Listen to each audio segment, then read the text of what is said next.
Ennyambala ey'omukyala munnange ate Barbie Kyagulanyi muka Bobi Wine eyogeza abamu obwama. Bannange omukyala abadde ayambadde okwambalo. Jjukira nti nno babadde wali munnange ate nga bali mu kusimbula emagere wali n'omwami omukulu munnange ate Bobi Wine. Bye ngenda okubeera nga nkutuusaako awo kw'ossa ate Dr. Jose Chameleone ne Bebe Cool balaze ettabbu essayidi eno. Bye ngenda okubeera nga nkutuusaako mu maaso awo kakasa nti nno osubscribinga kw'ossa ate n'okulayikinga video. Bamuteja Minati sizza kujja Minati Yugi. Kakati nno kansuka munnange ate nkutegeeze.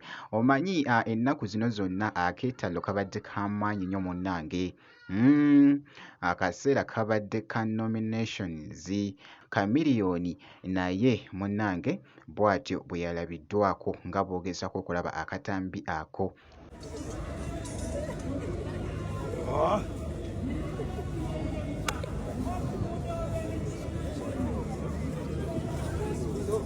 Soke mulindaawo njagala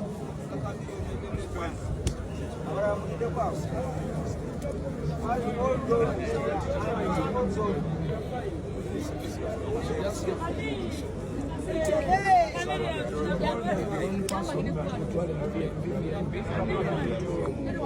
bana basigadde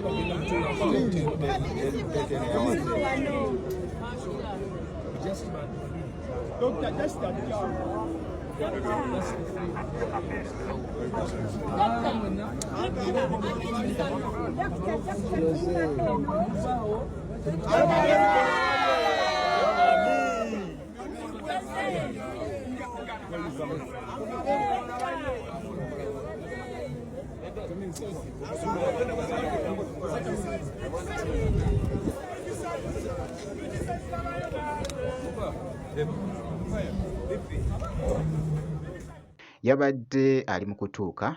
Bebe Cool yamwaniriza bulungi nnyo okutuuka wali munnange ate mu kifo. Embeera bw'etyo bwe yabadde. Kakati nno kankwongereyo ku wali Bobi Wine emagere wali mu maka ge.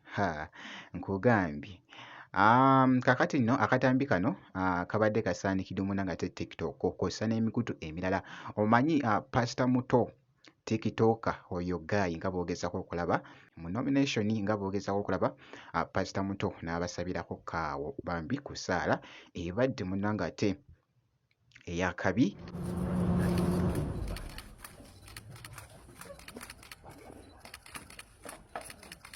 Pastor Muto.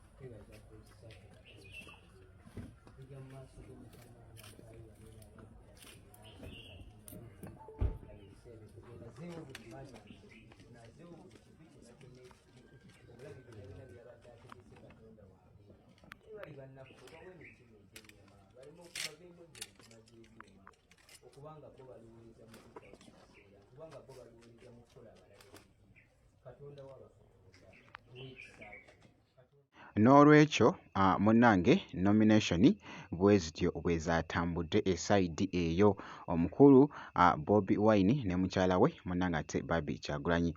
Barbie Kyagulanyi nga bw'ogezaako okulaba ebifaananyi bino nabyo bibadde bikutte akati okwetooloola bannange emikutu egy'enjawulo. Nga bwe mbadde nkutegeeza nti nno nakyala Barbie Kyagulanyi alina obwambalo munnange ate bw'abadde ayambadde nga bw'ogezaako okulaba.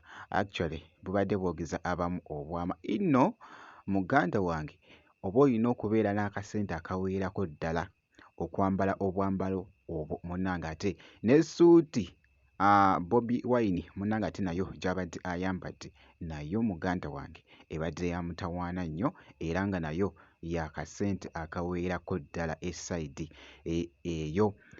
Essayidi eyo pointi nno munnange ate bwenkoze kakasa nti nno osubscribinga kw'ossa ate n'okulayikinga video. Ngenda kubeera nga nkomawo ku maaso awo n'ebirala katono nnyo bwenti.